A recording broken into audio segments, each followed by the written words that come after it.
Olá, boa noite, tudo bom? Então estou aqui hoje de novo para poder dar continuidade à explicação que me propus dar sobre a teologia da expiação do pensamento do Paul Tillich. Então eu vou começar do ponto onde eu parei, logicamente, né? Eu vou terminar do ponto onde eu parei, mas eu espero aí. Eu vou dar só uma ajeitada em algumas coisas aqui.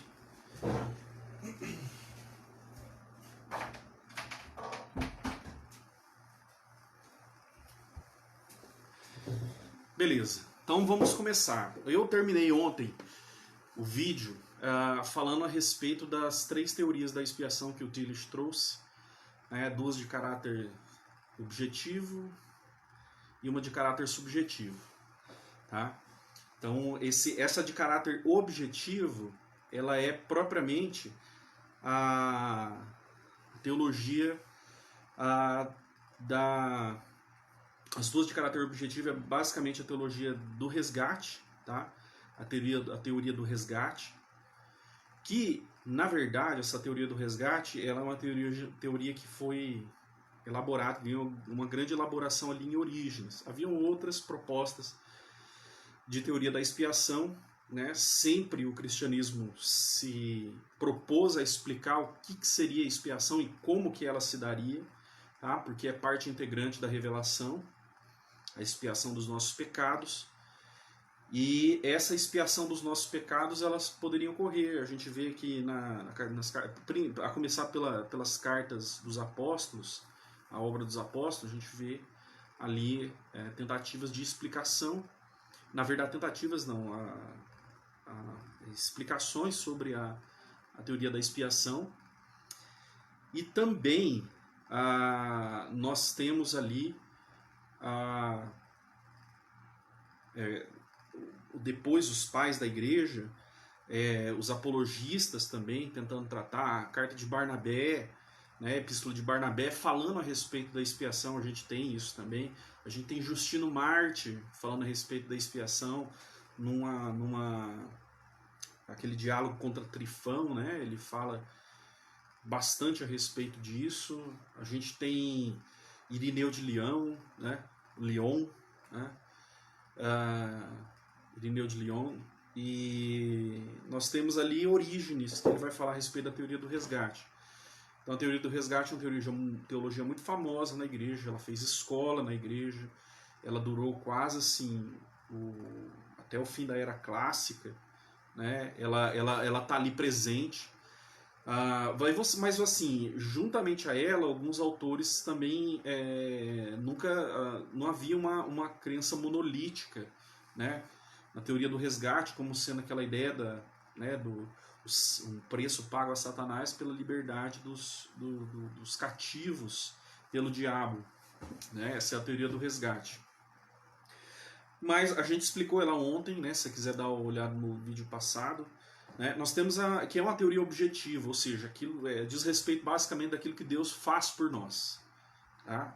Sem a nossa necessária participação. Mas a impressão dessa teologia sobre o vencimento da alienação, como eu falei no vídeo passado, é aquilo que importa muito, né?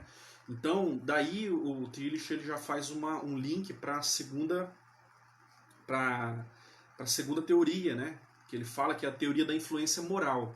A teoria da influência moral é como eu percebo, né? Já que é uma teoria predominantemente subjetiva, é como eu percebo, tá? Esse amor expresso na cruz, tá? Que levou esse compromisso por nós até as últimas consequências, e levando até as últimas consequências, ela se torna, né, uma prova do amor de Deus para conosco. Então nós acreditamos nisso porque Deus ele se deu de forma profundamente assim evidente, ele se deu de forma profundamente evidente, né, se deu por amor a nós. Então essa teoria da expiação ela ela é muito importante, que é a segunda teoria predominantemente subjetiva, uma teoria predominantemente subjetiva, a segunda teoria ele vai falar na teologia sistemática. Já a terceira teoria, que é uma teoria objetiva também, mas que conta com elementos subjetivos, é a ideia, né, a teoria da satisfação de Anselmo de Cantuária, né, uma teoria de teologia que é bem refinada, né, vai falar a respeito da nossa culpa infinita em relação a Deus, porque aquilo que eu firo em meu pecado, né, aquilo em que eu causo o ferimento, ele é um objeto infinito, tá? Então, a violação da honra desse ser que é Deus, ela também é uma violação infinita. Então, eu não está no meu poder fazer isso. Então, Jesus, ele, por causa disso, ele se encarnou, né? Tá naquele livro Cur Deus Homo, que é o livro que é Por que Deus se tornou homem, né? Por que Deus se tornou homem, né? Tá expressa a teoria da expiação lá, em que Jesus ele se encarna, tá? Ele pratica uma vida de obediência sem pecado, mas isso não poderia satisfazer a Deus, porque na verdade isso é o que Deus requer de todo homem. Mas, por exemplo, o sofrimento infinito de Cristo, tá? O sofrimento infinito de Cristo, ele é um plus, ele é algo a mais nesse serviço a Deus por parte de Cristo, ele é um plus, e sendo esse algo a mais, ele, portanto, ele traz satisfação, tá, à questão da justiça divina. Então, assim, porque o Tillich vai falar que a minha consciência, ela não basta apenas eu falar que Deus me ama, independentemente de todas as coisas, porque ele fala assim que o efeito dessa teoria da expiação, o efeito está em que o ser humano ele tem a noção do seu pecado real, e como ele tem a noção do seu pecado real, ele sabe que esse pecado precisa ser vingado, tá? E quando o homem vê que Cristo carregou essa culpa, né? Ele apagou essa culpa através do seu sacrifício infinito, então a exigência de justiça da qual eu sou consciente, ela é satisfeita na cruz. Bom, então daí o Tillich ele parte, né, a crítica a essa teologia da expiação é basicamente porque o Tillich vai falar a respeito do legalismo, né, do legalismo ali, dessa linguagem na teologia de Anselmo de Cantuária, né, a doutrina da expiação do Anselmo, e ela sendo uma doutrina legalista, ela parece que ela não dá espaço para participação humana. Quando fala de participação humana, para deixar bem claro, a questão da participação humana, é necessário que a gente entenda que essa participação ela envolve, né, a participação no novo ser de Cristo, ou seja, o ser humano, de certa forma, ele participa no evento da redenção de forma ativa, porque para Tillich ele vai falar assim que o elemento da liberdade humana, a esfera humana, ela não pode ser eliminada em nenhum processo teológico, nenhuma consideração teológica. Então, assim, né, daí ele cita Tomás de Aquino, falando que Tomás de Aquino havia criticado a teoria da satisfação do Anselmo, porque ela não abria espaço justamente para a participação humana. E a isso o Tomás de Aquino ele acrescenta que tudo que acontece ao cabeça, acontece ao corpo também. E nós somos o corpo de Cristo. Tá? Então nós participamos do sofrimento de Cristo. No sofrimento de Cristo, tá? Que é um sofrimento, na teologia de Tomás de Aquino está explicitamente assim. O sofrimento de Cristo ele é um sofrimento que Cristo ele toma para si, tá? Para sofrer a punição devida ao pecado de outro, ou seja, esse outro sou eu e você. Então Jesus ele toma sobre si o castigo da humanidade, né? Ele toma sobre si o castigo da humanidade, que é a morte, a punição é a morte, tá? E assim, ele fala que até os critérios legais da lei são satisfeitos na morte de Cristo, e assim, são os critérios objetivamente desejados por Deus, tá? Queridos por Deus. Então, de certa maneira, o pecado, ele exige... Eu vou ler alguns trechos da Suma contra os gentios aqui para ficar bem claro, mas a ideia é a seguinte: Deus, ele exige a punição do pecado. E, assim, claramente, com todas as letras, Tomás de Aquino ele vai falar que Deus, ele não perdoou, ele não quis perdoar, tá, sem a aplicação da pena. Só que essa aplicação da pena não é a aplicação da pena necessariamente ao ser humano. É a aplicação da pena, né, que o quê? Que ela essa pena, ela vem, né, devido ao pecado do homem. Então Jesus, ele direciona para si, e na cruz ele sofre a pena, tá? Jesus sofre a pena que deveria ser dada a outro, e assim ele satisfaz a necessidade de justiça de Deus. Correto? Beleza? Tá bom. Então ele é mais explícito que Anselmo, tá? Nisso daí, porque Anselmo difere de Tomás de Aquino nesse sentido. Isso daí a gente pode ver lendo os livros dele. Mas beleza, daí passado isso, Tillich, na teologia da expiação dele, ele fala assim que ele não propõe necessariamente uma teologia da expiação, mas ele lança 6 princípios básicos a partir dos quais se torna possível elaborar uma teologia da expiação. Isso aí na visão dele. Então vamos lá, no texto que a gente estava lendo, princípios para a doutrina da expiação. Tá? Eu vou ler não só o Tillich, eu vou ler também outros teólogos, eu vou ler o Tomás de Aquino, vou ler o Berkoff, eu vou ler o João Calvino, tá? Hoje a gente vai fazer uma mistura mais aqui, assim, para ficar mais sortido aí o vídeo. Beleza, então vamos continuar. Então eu vou ler como eu fiz da última vez. Então é assim: as críticas implícitas e em parte explícitas aos tipos básicos da doutrina da expiação nos permite formular princípios que deveriam determinar o desenvolvimento ulterior desta doutrina, o que inclusive podem substituí-la futuramente na teologia. Então ele está lançando princípios básicos, de certa maneira, para a gente poder reformular a doutrina ou formular alguma coisa. Tá? Vamos lá, então. Então vamos passar para os princípios. O primeiro princípio, absolutamente decisivo, é a afirmação de que os processos expiatórios são criados por Deus e tão somente por Deus. Tá? Isso implica que Deus, ao eliminar a culpa e o castigo que estão entre ele e o ser humano, não depende do Cristo, mas que o Cristo, como portador do novo ser, medeia o ato reconciliador de Deus para com o ser humano. Prestem atenção aqui, você vai falar, ele é herege. Não é necessariamente isso, porque na verdade essa afirmação de Tomás de Aquino, ela está amparada, amparada na história da igreja, na verdade.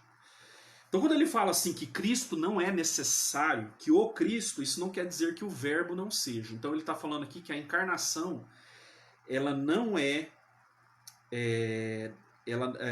Deus, ele não depende da encarnação para salvar.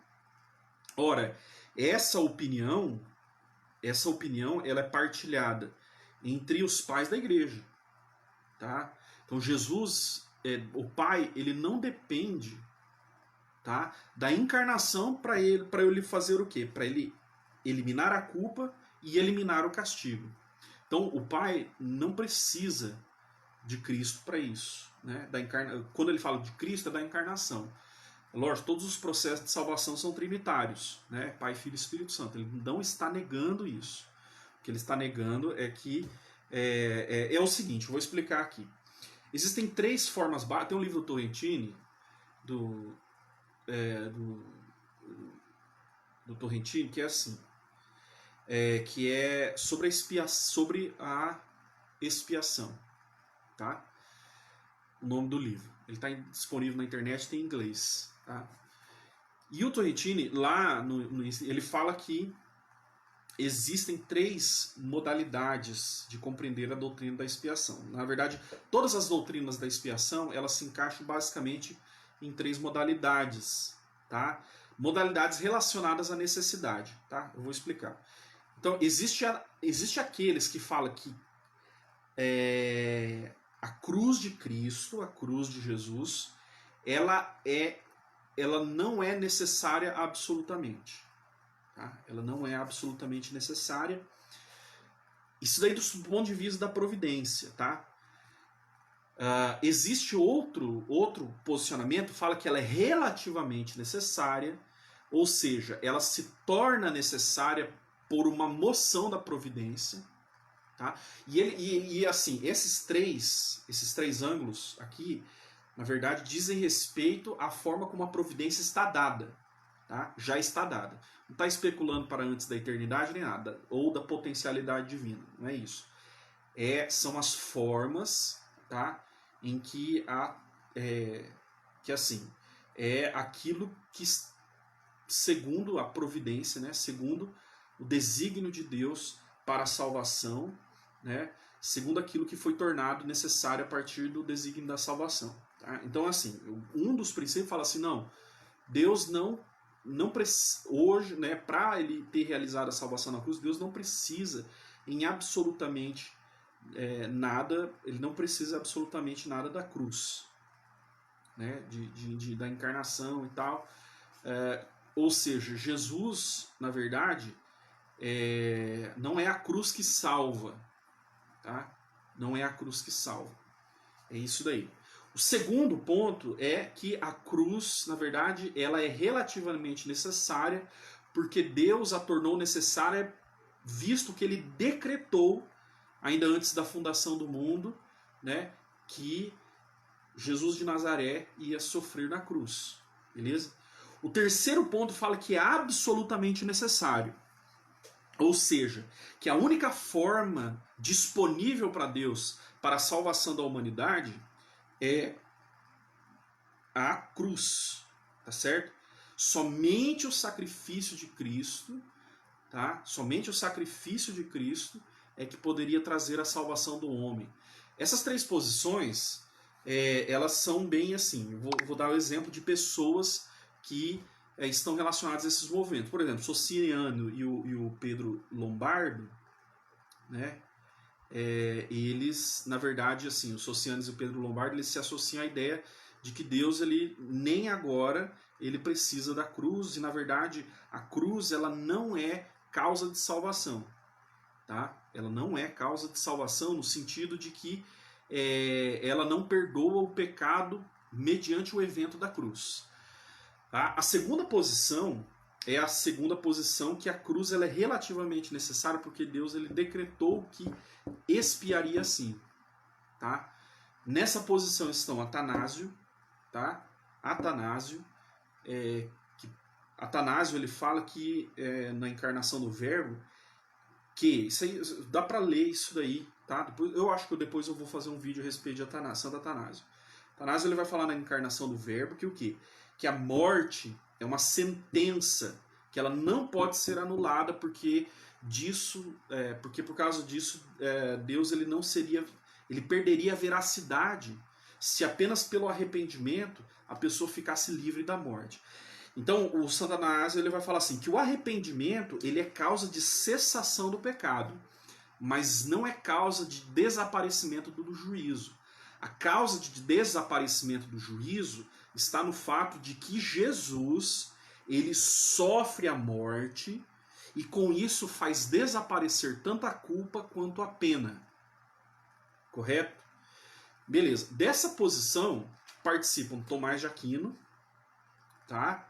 Tomás de Aquino, lá na Suma Teológica, ele vai falar que a cruz não é absolutamente necessária, tá? Porém, ela se torna necessária em virtude da providência também. Ou seja, Deus ele salva justamente porque igual lá na Suma contra os Gentios vai falar, né?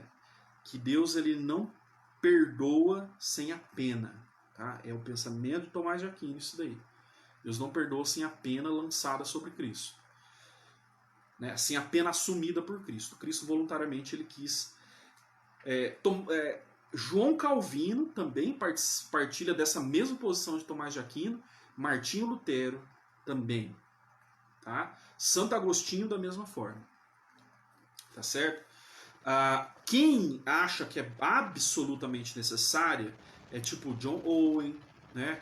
É uma aula dos calvinistas, é do movimento calvinista, que ela fala a respeito da absoluta necessidade. Então, se Deus ele quer perdoar, ele precisa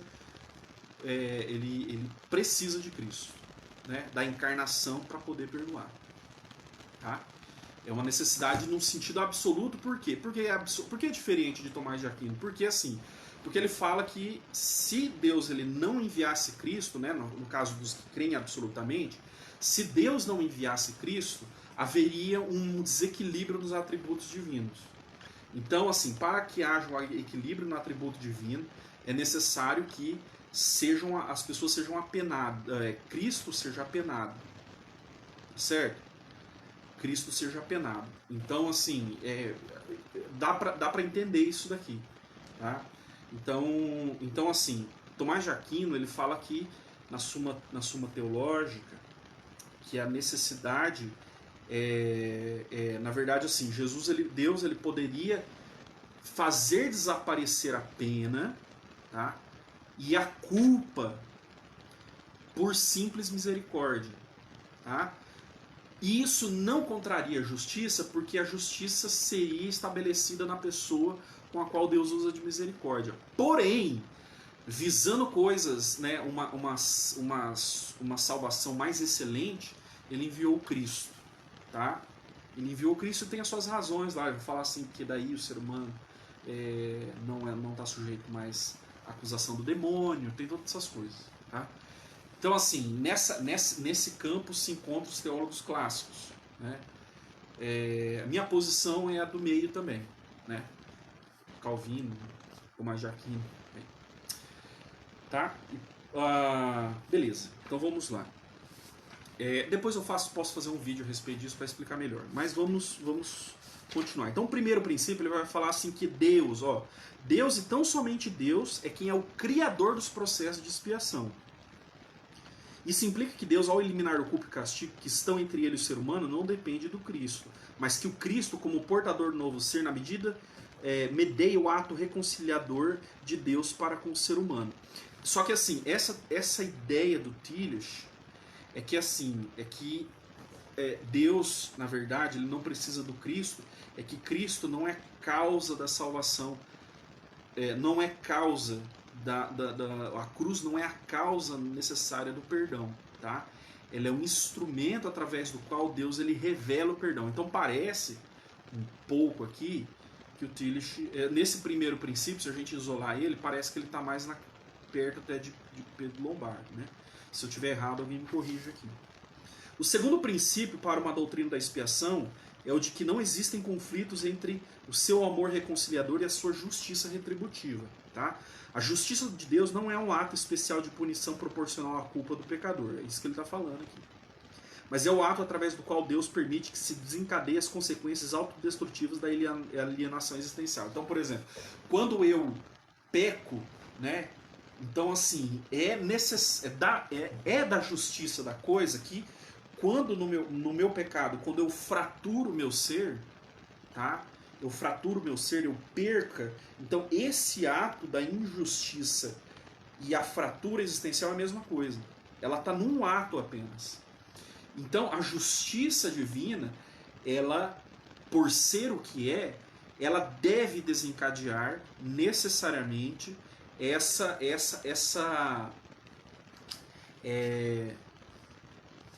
ela deve necessariamente desencadear essas consequências autodestrutivas, porque isso é o pecado. O pecado ele é um ato de autodestruição, então é um ato de liberdade do ser humano. Beleza? Então assim, não tem.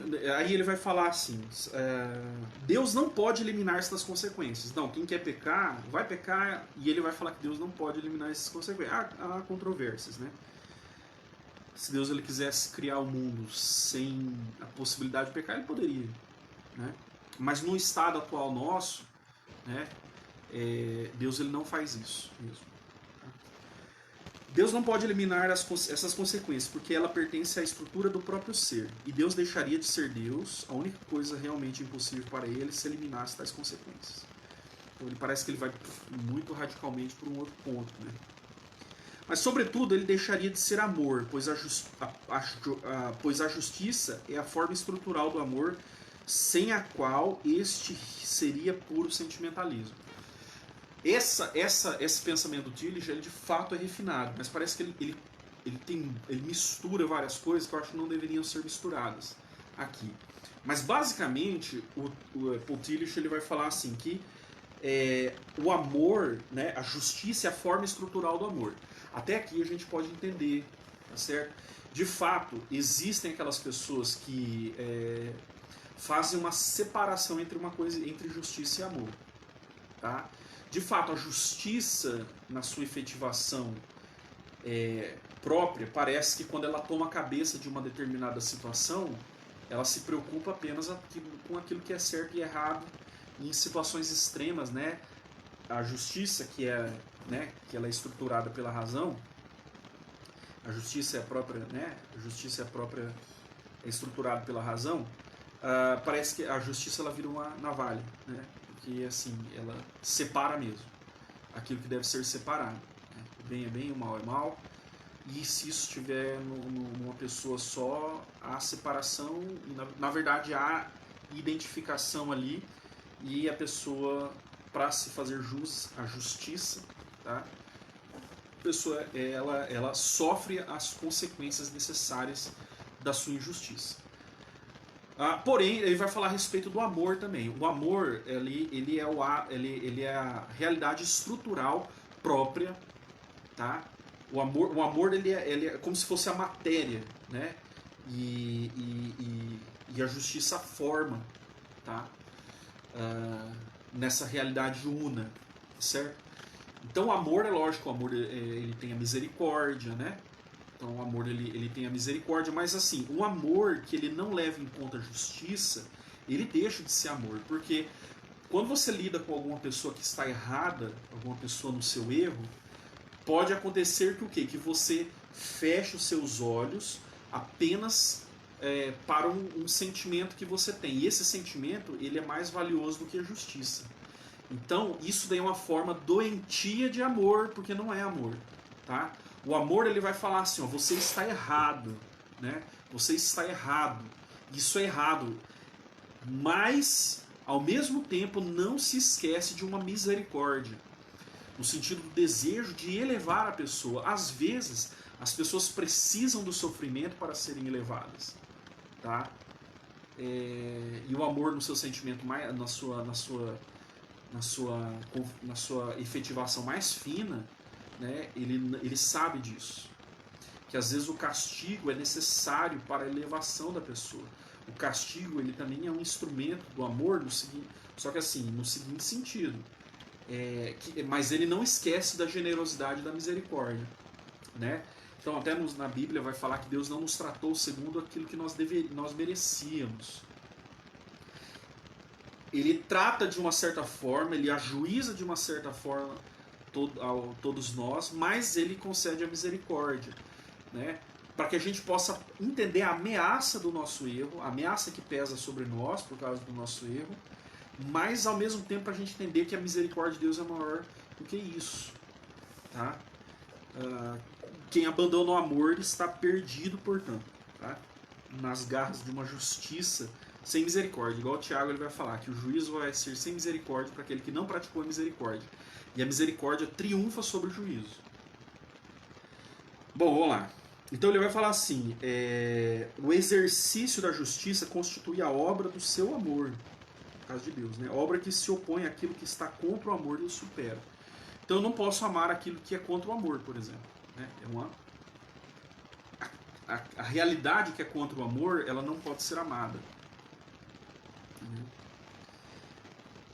Então, vamos lá.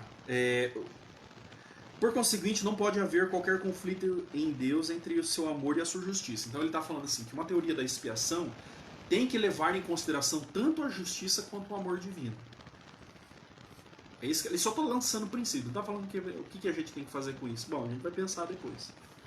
Tá bom? Mas a gente pode criticar algumas coisinhas. O terceiro princípio a que deve responder uma doutrina da expiação é de que a eliminação divina da culpa e do castigo não consiste em ignorar a realidade e profundidade da alienação existencial. Né? Tipo, é como se Deus ele apagasse da mente e ignorasse a alienação. A alienação, como eu falei na semana passada, a alienação, a alienação, ela é alguma coisa que está, né, no caso aqui, ela é quando eu estou fora do meu próprio ser, tá? E que na verdade eu estou cativo a outro que não sou eu. Não estou falando de Deus aqui, tá? Então uma pessoa que é alienada é uma pessoa que ela não está na realidade, tá? Uma pessoa alienada, ela é uma pessoa que o quê? Que ela está envolvida em um negócio que ela está vendida de certa forma para alguma coisa que a degrada, tá? Só que assim, ela pertence a isso. Quando a Bíblia fala que nós estamos afastados de Deus e vendidos ao diabo, quando a Escritura vai, ela não é contra essa ideia. Então, assim, como fala assim que Deus, lá em Efésios também, em Efésios vai falar, né, que nós, outrora, nós andávamos segundo o curso do príncipe deste mundo, tá? Segundo o espírito que agora atua nos filhos da desobediência. Então, o que é obediência? A desobediência. A desobediência, na verdade, é um estado de revolta contra Deus. Só que, por exemplo, Deus é a própria vida. Se eu estou em estado de revolta contra Deus, é lógico que eu estou em estado de revolta não apenas com Deus, mas comigo mesmo. Eu não estou em estado de revolta apenas contra Deus. Eu também automaticamente estou em estado de revolta contra mim mesmo. Por quê? Porque essa minha atitude é alguma coisa que me destrói. Tá? E nesse sentido, eu estou num estado de fratura. O meu ser está em estado de fratura. Ele não está pleno, não está completo. Então, esse pegar a direção errada, ela é alienação. Tá? Então, é alguém que não está realmente esclarecido a respeito da questão. É alguém que não está em si, né? Ele não está assentado na realidade, ele não está assentado em Deus. Então, vencer a alienação, ela necessariamente é a reconciliação entre eu e Deus. Tá? Então, Deus, quando ele vai a expiação, quando ela ocorre, ela não ignora esse estado de alienação. E não pode ignorar mesmo. Tá? Esse estado de alienação não pode ser ignorado. Mesmo que Tillich ele fosse luterano, ele falava a respeito do justus et peccator, né? Simut just et peccator. Então, simultaneamente justo e pecador, ainda que seja assim na declaração forense, nem por isso a redenção é só isso, é só declarativa. Nem o protestantismo afirma isso. O ser humano ele tem que ser recobrado ao estado de santidade tal. A gente sabe que isso é uma obra que é posterior à ideia. O protestantismo ele afirma que isso é uma obra posterior à justificação. Então implica já em um ato de Deus, tá? Em um ato de Deus, numa disposição positiva de Deus em relação a nós. Por isso que o protestantismo afirma também o sola gratia, né? Porque é só graça que primeiro ela nos salva. E graça é graça apesar daquilo que eu sou. Tá? Ela não conta nossos méritos. Beleza? Então vamos continuar aqui. Ele vai continuar. Então essa parte é bem rica, né? O terceiro princípio a que deve responder uma doutrina da expiação é de que a alienação divina da culpa e do castigo não consiste em ignorar a realidade. Então, Deus não precisa ignorar a realidade, né? E nem a culpa, tá? Ele não elimina a realidade e a profundidade da alienação existencial.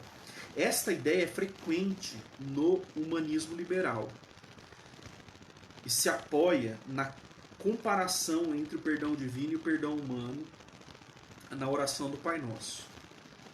Ou seja, ele vai falar assim que, por exemplo, que a gente fala na oração do Pai Nosso, né? Perdoa-nos assim como nós perdoamos aqueles que nos têm ofendido, ou perdoa as nossas dívidas, assim como nós perdoamos os nossos devedores. Então, assim, de certa forma, quando ele vai falar de humanismo liberal, ele, de certa maneira, ele acha que, sim, a disposição do ser humano em perdoar, ela faz a regra. Né? O Tillich vai falar que não é isso. Tá certo?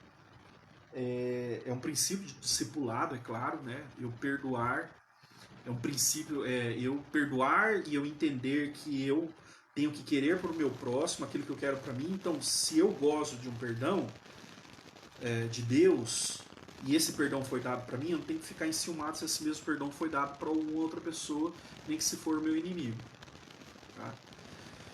Esta ideia é frequente no humanismo liberal e se apoia na comparação entre o perdão humano e o perdão divino na oração do Pai Nosso. Essa comparação, como todas as comparações entre coisas divinas e humanas, existe uma simetria entre nós e Deus. Não existe nenhuma simetria possível. Por exemplo, nas parábolas de Jesus, é válida até certo ponto, mas errônea se o ultrapassa. Embora o ponto de analogia seja óbvio, comunhão apesar das transgressões, é isso que fala, né, da graça, igual eu falei, né, que ela estabelece uma comunhão apesar das transgressões, né, não ignorando o perdão, tá? Deve-se estabelecer claramente, embora o ponto de analogia seja óbvio, deve-se estabelecer claramente a diferença. Em todas as relações humanas, aquele que perdoa é ele próprio culpado, não só em geral, mas também na situação concreta em que perdoa. Isso aqui, assim, tem muito a ver com a questão da psicologia do profundo do Tillich, tá? O perdão humano sempre deveria ser mútuo, mesmo que não se admita isso abertamente. Então, assim, mesmo eu que perdoo alguém, no ato de eu perdoar, o ruim que vem me pedir perdão, né? Também há algo, ele vai falar assim, que sempre tem um resquício de que eu também devo perdoar, ainda que eu não saiba, que eu tenha que pedir perdão também.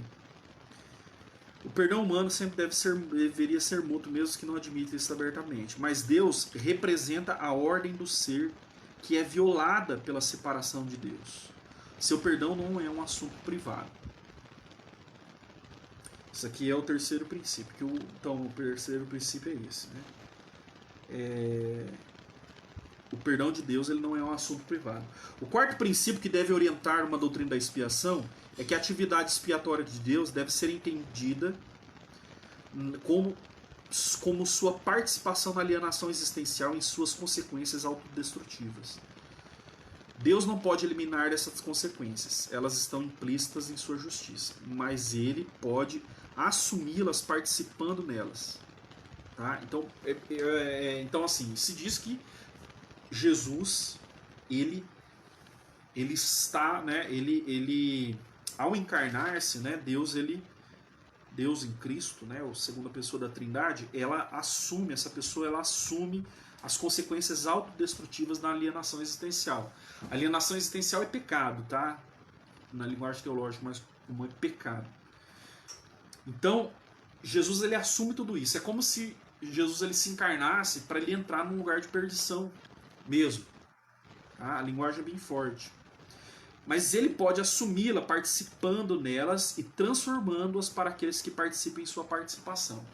Tá? Então aqui você vê que existe ali uma ideia de recapitulação também aqui no Paul Tillich. E ele assim, ele faz um mix de várias doutrinas, né? Seria até ocioso assim, a gente ficar falando de tudo isso daqui, mas tem uma riqueza aí. De fato, a teologia, por exemplo, da substituição penal não nega isso, né? Que ele assume a pena, né?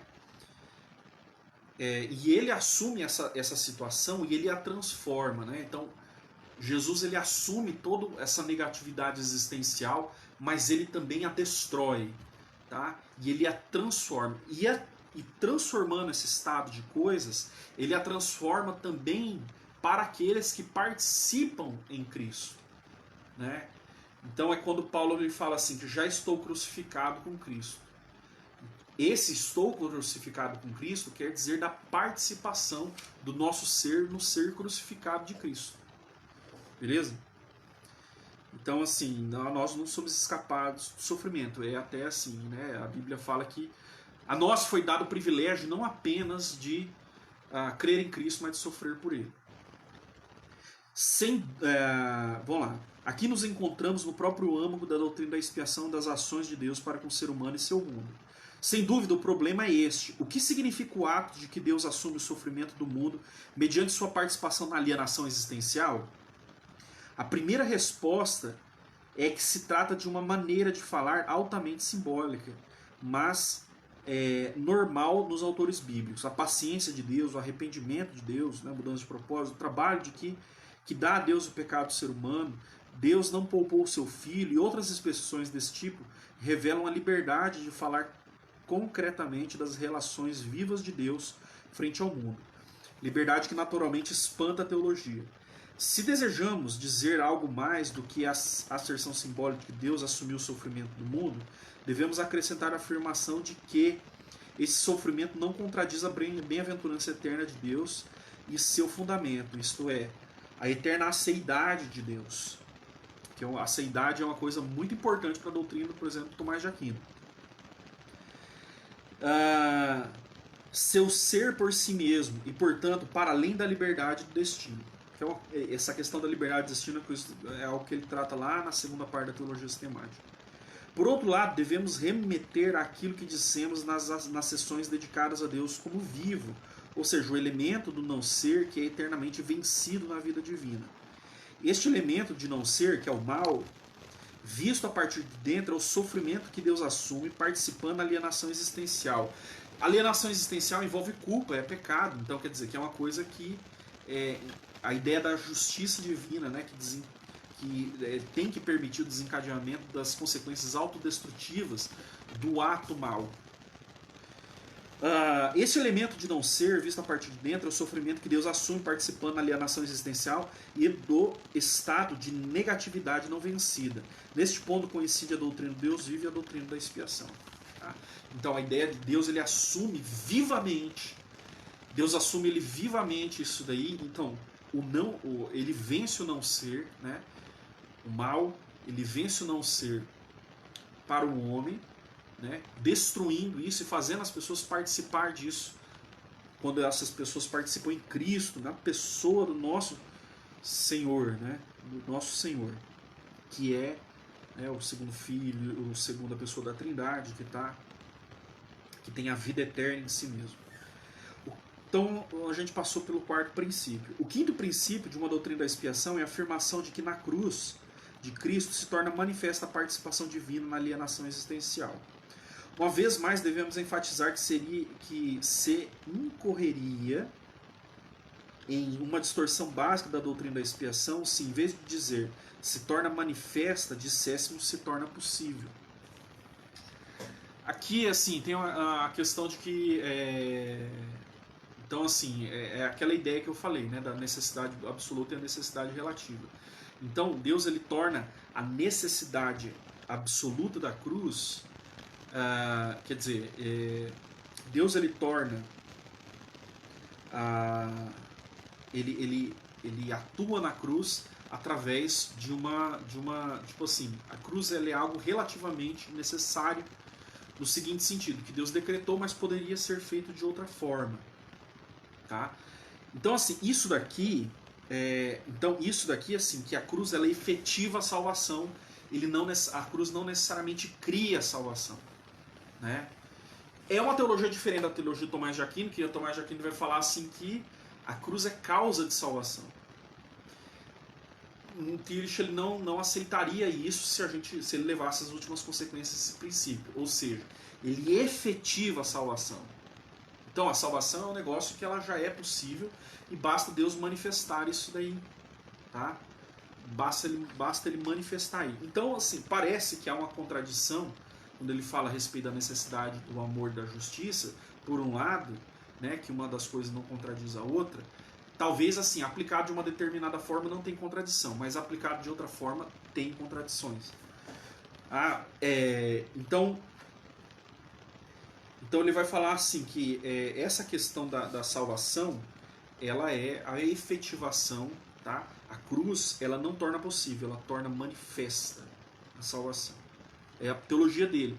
E aí a gente pode ver que, assim, que ele tem um veio mais moderno aqui, porque existe em umas escolas, por exemplo, escolas que... Aí eu sempre remeto a Pedro Lombardo, tá? O Pedro Abelardo, não é Pedro Lombardo. Eu falei Pedro Lombardo lá atrás, mas é Pedro Abelardo. Que, assim, que é a mesma coisa, né?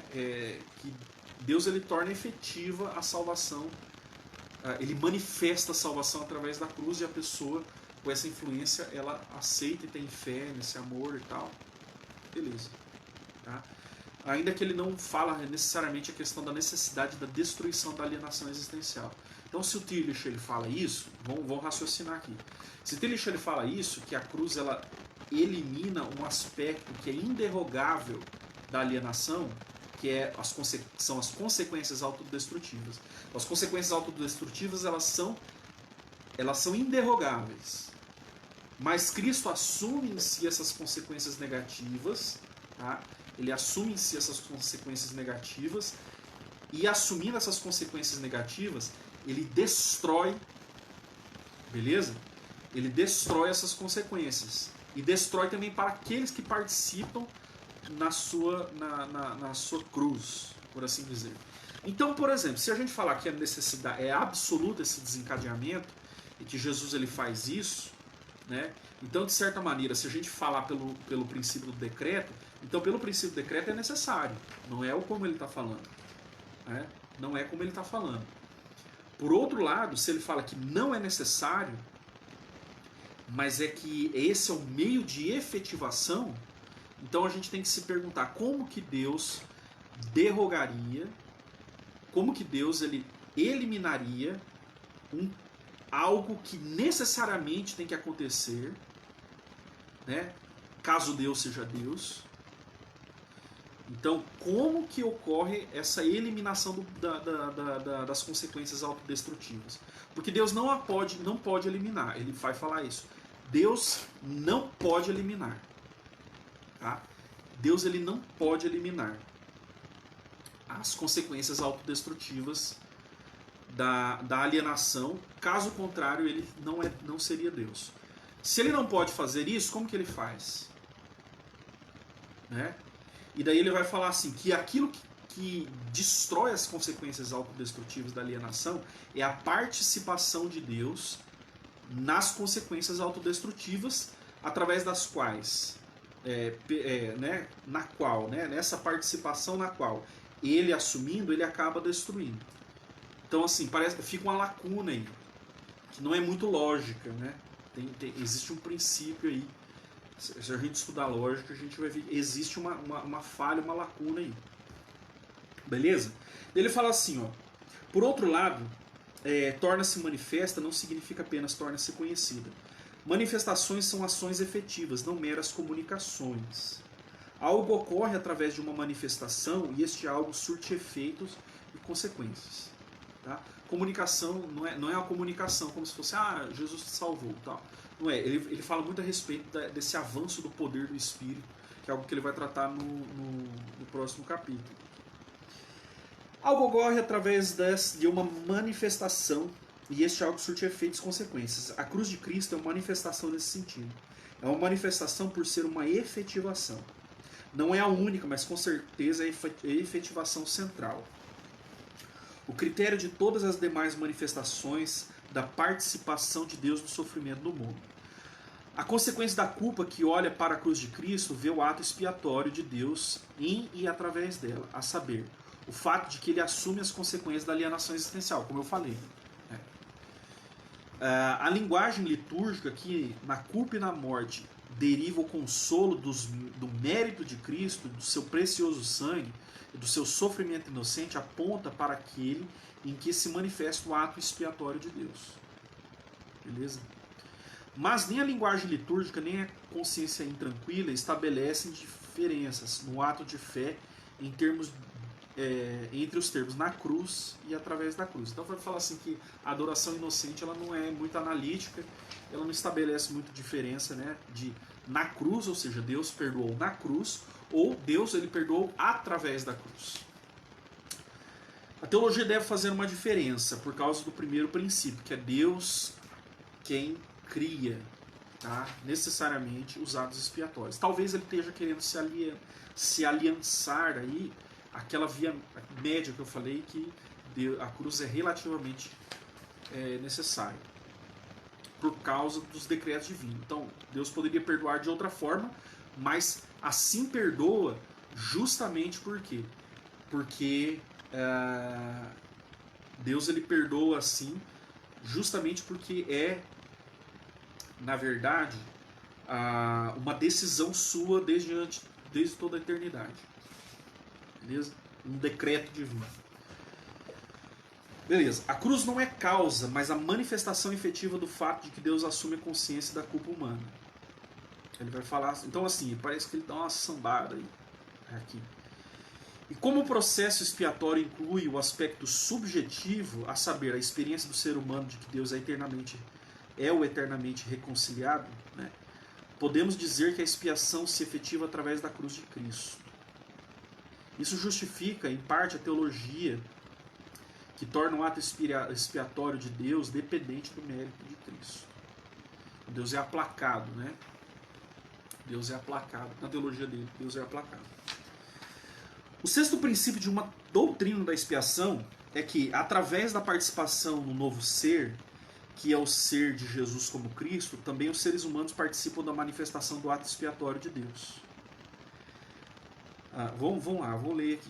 O sexto princípio de uma doutrina da expiação é que, através da participação no novo ser, que é o ser de Jesus como Cristo, também os seres humanos participam da manifestação do ato expiatório de Deus, participam do sofrimento de Deus, que assume as consequências da alienação existencial. Ou, para fazê-lo de uma forma mais sucinta, eles participam do sofrimento de Cristo.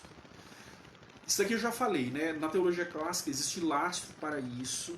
Tá? Claro que existe lastro para isso, mas ele vai fazer uma antítese aqui entre a participação e substituição, que igual eu falei no vídeo passado. Eu acho que assim há um erro, porque na verdade nem necessariamente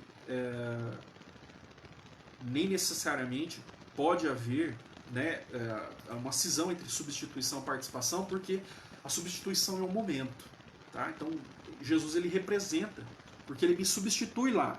Então ele está lá por mim. E não apenas por mim, mas por todos. Tá? Mas isso não é tudo. Porque nós também participamos dos sofrimentos de Cristo e devemos participá-lo, né? Porque tudo aquilo que acontece ao corpo também acontece à cabeça. Então, é igual Tomás de Aquino falava, né? Ainda que a cruz ela seja a causa universal de salvação, né? Os efeitos de uma causa seguem um efeito. Os efeitos da salvação eles são aplicados individualmente. Beleza? Então vamos lá. Vamos lá.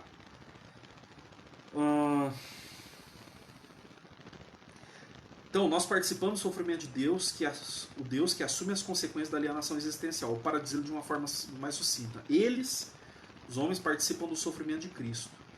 Disso segue uma avaliação do termo sofrimento substitutivo. Um termo que é bastante impróprio e não deveria ser usado na teologia. Deus participa do sofrimento da alienação existencial, mas seu sofrimento não substitui o sofrimento da criatura. Tampouco o sofrimento de Cristo é um substituto para o sofrimento do ser humano. Tá? Mas o sofrimento de Deus, universalmente e no Cristo, é o poder que supera a autodestruição da criatura mediante a participação e transformação. O caráter peculiar do sofrimento divino não é a substituição, mas a livre participação. E reciprocamente, né, o caráter tríplice do estado de salvação consiste não em ter um conhecimento teórico da participação divina. Então não é só eu conhecer, eu sei que Deus, conhecimento teórico no sentido de distanciado e afastado, tá? Aqui ele parece que tem uma questão um pouco kantiana aí. O caráter tríplice do estado de salvação não consiste em ter um conhecimento teórico da participação divina, mas em ter participação na participação divina, aceitando-a e sendo transformado por ela. Ora, é isso que eu falei atrás. Eu acho que isso daqui é um problema na teologia dele, com todos os méritos que tem, claro. A gente não precisa ser assim, né? Errou no pronto, acabou com tudo, né? Refuga tudo. Não, a gente tem que ser dialético, né? Então, a parte, você tem que fazer a devida separação, de, né, fazer um trabalho analítico aí, né, de separação das coisas, e é igual o Paulo fala, né? A gente tem que reter tudo que é bom e o que não é bom jogar fora. Então, assim, essa questão que ele fala, é isso que eu falo, né? Ele assume o sofrimento, tá? Mas aí a pergunta, qualquer pessoa poderia assumir esse sofrimento e superá-lo? Trazendo salvação universal para nós? Essa é a pergunta. Então, se Jesus ele assume isso, tá? E ele faz com que as pessoas participem dessa assunção dele, tá? Desse fato de ele ter assumido aí, desse assumir de Cristo. Então, isso, na verdade, num primeiro momento, exige uma substituição. Tá? Exige uma substituição porque Jesus está representando, como eu falei, a humanidade inteira lá na cruz. Tá? Ele está representando a humanidade inteira. Ele está ali sofrendo pela humanidade inteira. Então, o que ele fez na cruz, eu não posso fazer. Se eu posso fazer num segundo momento, já não é a mesma coisa do que num momento primeiro em que ele faz solitariamente. A gente não pode se enganar a respeito disso. Então, porque senão seria antropologizar demais a questão. Então, assim, então, a conveniência da encarnação ela está justamente nisso, em que Deus, ele, né, segunda pessoa da Trindade, ela assume e ela sofre, tá certo? A pessoa de Jesus, e isso é lógico que não prejudica em nada a divindade, tá? Mas, porém, contudo, entretanto, a divindade está unida no ato da cruz, tá? E nisso ela é causa universal de salvação, tá certo? Beleza? Então, assim, vou fazer uma síntese aqui. Então, acho que a gente já falou bastante coisa. Então, os 6 princípios os 6 princípios que eu falei da doutrina da expiação são os seguintes, né? Os 6 princípios. Primeiro, o processo expiatório é a criação de Deus. Tá? Então, Deus poderia fazer de outro modo. É isso que ele quer dizer. Deus ele poderia fazer de outro modo. Os atos expiatórios são a criação de Deus e somente de Deus. Então ele poderia fazer de outro modo. Tá? Então a gente deve levar em consideração que também não existe conflito entre a justiça de Deus e o amor de Deus, e que Deus necessariamente deve desencadear os atos, as consequências autodestrutivas do pecado, a alienação existencial que ele vai falar, né? Então Deus ele realmente desencadeia esses processos de alienação, ou esses processos autodestrutivos derivados da alienação, tá? E ele vai falar com todas as letras. Se Deus não fizesse isso, Deus não seria Deus. Tá? Em virtude, eu acho também assim, a questão da liberdade do homem. Eu não sei, às vezes eu sinto que o Tillich, ele tem um pano de fundo bem hegeliano. Né? Eu estava até pensando ontem, depois que eu terminei a live, que assim, que ele parece que ele tem um ponto de vista um pouco hegeliano em relação às coisas. Em que parece, tá? Eu não vou falar que é assim, né? Não vou falar explicitamente que é isso. Mas parece que esse elemento de negatividade funciona como uma espora, funciona para o processo teogônico em Hegel. Né? Então parece que há uma dialética hegeliana aqui. A dialética hegeliana não é uma dialética comum, tá? Não vá pensando que ela é uma dialética platônica ou aristotélica. Esquece isso. Tá? É algo que, na verdade, que faz parte do processo do automovimento de Deus.